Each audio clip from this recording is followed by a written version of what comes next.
दोस्तों, देश में हिंदू मुसलमान पर सियासत कोई नई बात नहीं है। महाराष्ट्र की ही बात ले लीजिए। विधानसभा चुनाव के बाद लगा था कि हिंदू मुसलमान की जो राजनीति की जा रही है उसमें थोड़ी गिरावट आएगी, कमी आएगी। जो बयानबाजी की जा रही है उसमें थोड़ी कमी आएगी, लेकिन ऐसा कुछ भी होता दिखाई नहीं दे रहा। नीतीश राणे क्या कुछ उन्होंने कहा है पिछले कुछ दिनों से। विधानसभा में अबू आजमी पर किस तरह से बिफरे थे वो, जब अबू आजमी ने औरंगजेब पर कुछ कहा था। उसके बाद अब सीएम देवेंद्र फडणवीस का भी एक बयान आया। बयान धार्मिक स्थानों पर जो लाउड स्पीकर बजते हैं उसको लेकर के है, उस पर कड़ाई जो है अब सरकार करने जा रही है। जी हाँ दोस्तों, क्या कुछ कहा है देवेंद्र फडणवीस ने, डिटेल में बताता हूँ इस वीडियो में। और क्या कुछ कह रहे हैं अपोजिशन के नेता और कैसे अब इस पर घमासान शुरू हो गया, सब कुछ बताता हूँ आपको। नमस्कार दोस्तों, मेरा नाम है मनीष कुमार सिंह और आप देख रहे हैं 4 PM महाराष्ट्र। दोस्तों, लाउड स्पीकर का मामला महाराष्ट्र में कोई नया नहीं है, बहुत पहले से चलता आ रहा है। कई सारे बॉलीवुड के सितारे भी हैं, सेलिब्रिटीज भी हैं जिन्होंने लाउड स्पीकर को लेकर के कुछ ना कुछ सोशल मीडिया पे कहा था, तो संग्राम मच गया था। और अब महाराष्ट्र के सीएम देवेंद्र फडणवीस ने धार्मिक स्थानों पर लाउड स्पीकर के इस्तेमाल पर नियम और कायदे कानून की बात क्या कही है कि जो नियम सुप्रीम कोर्ट द्वारा बनाए गए हैं या जो कानून जिस बात को गवाही देता है, जो नियम है उसके अनुसार ही लाउड स्पीकर का प्रयोग होना चाहिए। यानी कि दोपहर में 55 डेसिमल के आसपास और रात को 45 डेसिमल के आसपास जो है स्पीकर की आवाज होनी चाहिए। और कई और नियम है, और इन नियमों का पालन जो नहीं करेगा उस पर कार्रवाई की जाएगी दोस्तों। और सरकार इस पर बारीकी से नजर रखने के लिए जितने भी पुलिस स्टेशन है उसमें डेसिमल मीटर जो है वो प्रोवाइड करने जा रही है, जिसके द्वारा इन लाउड स्पीकर की आवाज पर नजर रखी जाएगी और जो भी नियम पालन नहीं करेगा उस पर कार्रवाई की जाएगी, सख्त से सख्त। हो सकता है कि उस पर लाउड स्पीकर के इस्तेमाल पे ही बैन लगा दिया जाए। तो ये तमाम बातें महाराष्ट्र के सीएम देवेंद्र फडणवीस करते हुए नजर आए हैं।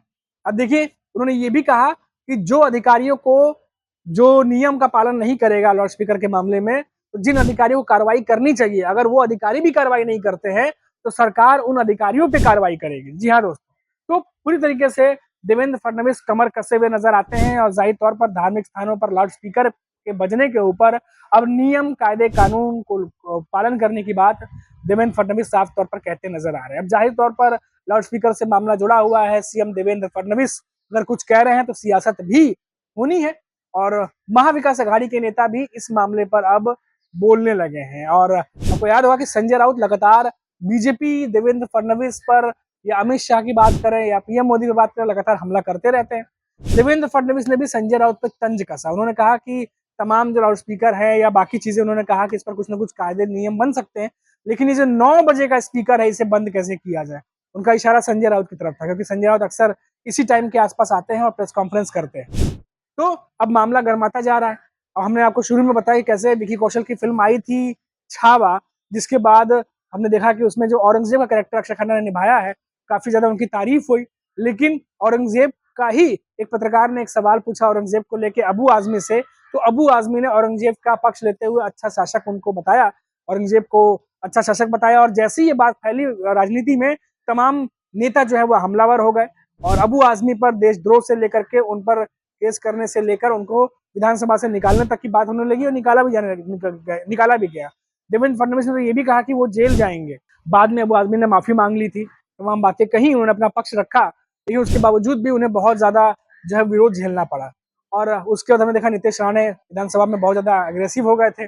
और अब जैसा कि मैंने आपको शुरू में बताया कि झटका मटन की बात हो रही है और जितने भी हिंदू जो समुदाय है जो इस पेशे में है, उनके लिए मल्हार एक वेबसाइट जो है वो शुरू की जा रही है, जिसके तहत सर्टिफिकेट दिया जाएगा। और नीतीश राणे ने यह भी ऐलान किया कि उसमें शुद्धता की गारंटी होगी। तो ये तमाम बातें जो है वो कहते नजर आ रहे हैं। अब विपक्ष के नेता, चाहे आम आदमी पार्टी हो, चाहे समाजवादी पार्टी हो, चाहे उद्धव ठाकरे की शिवसेना हो, सभी नेता ये कह रहे हैं कि समाज को बांटने का काम हो रहा है, ये बिल्कुल सही नहीं है। उद्धव ठाकरे ने तो यहाँ तक कहा, माफ कीजिएगा संजय राउत ने तो यहाँ तक कहा कि जो कुछ भी नीतीश राणे कह रहे हैं उनको जवाब ये हिंदू भाई ही देंगे, क्योंकि ये सब कुछ देख रहे हैं अपने आंखों से, समय आने पर उनको जवाब भी मिलेगा। तो ये तमाम बातें जो है वो राजनीतिक गलियारों में अब गूंज रही हैं। और इसी में ताजा जो खबर थी वो थी देवेंद्र फडणवीस को लेकर के, जिन्होंने लाउड स्पीकर को लेकर के कायदे कानून नियम का पालन करने के लिए सख्त हिदायत जो है वो दे दी गई है। अब देखते हैं कि लाउड स्पीकर के मामले पर कितना कानून का पालन होता है, कितना नहीं होता है। लेकिन कानून का पालन नहीं होने पर क्या कार्रवाई होगी वो भी मैंने आपको बताया कि हो सकता है कि परमानेंटली लाउड स्पीकर के इस्तेमाल पर बैन लगा दिया जाए, या फिर उनका कुछ टाइम शेड्यूल किया जाए, या फिर जो है कुछ जुर्माना लगाया जाए। कई तरह की बातें आगे आने वाले समय में हो सकती है। अब देखिए दोस्तों, विधानसभा चुनाव संपन्न हो चुका है। लगातार महाराष्ट्र में बहुत सारे ऐसे मुद्दे हैं और जिन पर बात होनी चाहिए लेकिन नहीं हो रही है। और कई सारे जानकार से चर्चा होती है, बातचीत होती है, बहुत सारे डिबेट्स हम भी देखते हैं, बहुत सारे पॉलिटिकल एनालिसिस भी हैं।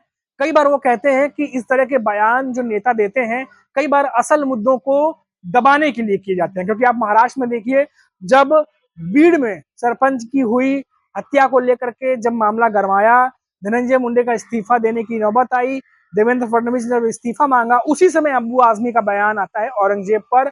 और तमाम नेता इस मुद्दे को छोड़ के, धनंजय मुंडे ने जो इस्तीफा दिया उस मुद्दे को छोड़ करके तमाम मायावती के नेता इस मुद्दे पर बयान देना शुरू करते हैं। और कहीं ना कहीं ये मुद्दा इतना बड़ा हो जाता है कि धनंजय मुंडे की खबर जो है वो मीडिया में कम हो जाती है और ये मुद्दा जो है ज्यादा उछल जाता है।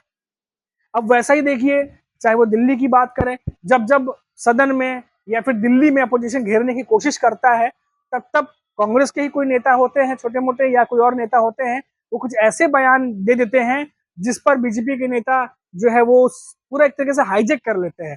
अब रोहित शर्मा का ही देख लीजिए, रोहित शर्मा पर किस तरीके से कांग्रेस के नेता ने एक बयान दे दिया और इस तरीके से कांग्रेस के नेताओं पर बीजेपी के नेताओं ने हमला किया कि कई सारे मुद्दे थे जिन पर चर्चा होनी चाहिए थी, जिन पर बात विचार होना चाहिए था, वो सारी बातें दब गई। तो असल मुद्दों से भी कई बार चीजें भटक जाती हैं, कई सारी चीजें बात नहीं हो पाती, जिसको जनता सुनना चाहती है, उस पर सरकार क्या कर रही है ये जानना चाहती है, लेकिन वो तमाम बातें दब जाती हैं और इस तरह के मुद्दे जरूरत से ज्यादा हावी हो जाते हैं और जिस पर चर्चा होती है, बात होती है और फिर उसके बाद चीजें रफा दफा हो जाती हैं। अब जब सबकी नजरें शेयर मार्केट पर हैं, सबकी नजरें क्या मंदी आएगी और किस तरीके से आएगी इस पर हैं, सबकी नजरें ट्रंप क्या फैसला करेंगे इस पर हैं, लगातार भारत के बड़े बड़े मंत्री, भारत सरकार के, अमेरिका जा रहे हैं, यूरोप जा रहे हैं, अलग अलग कंट्रीज में जा रहे हैं, क्योंकि अमेरिका के राष्ट्रपति बदल गए हैं।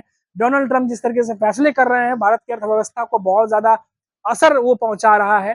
और भारत की अर्थव्यवस्था पे असर पड़ेगा तो क्या अमीर का क्लास, क्या अपर मिडिल क्लास, क्या मिडिल क्लास, क्या लोअर मिडिल क्लास, हर क्लास को जो है वो असर डालेगा, हमें और आपको भी। तो सबकी नजरें उस पर हैं कि क्या होने वाला है, उस पर सरकार से जवाब चाहती है जनता, सरकार से पूछना चाहती है कि आप क्या फैसला कर रहे हैं, अमेरिका के लिए आपकी क्या रणनीति है।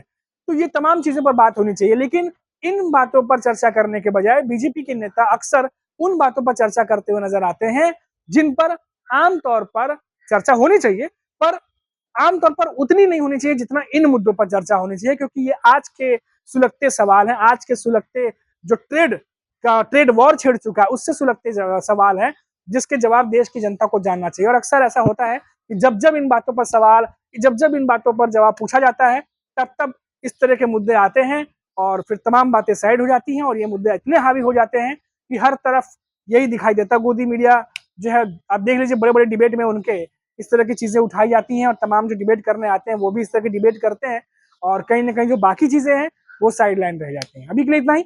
आप देखते रहिए 4PM महाराष्ट्र। नमस्कार।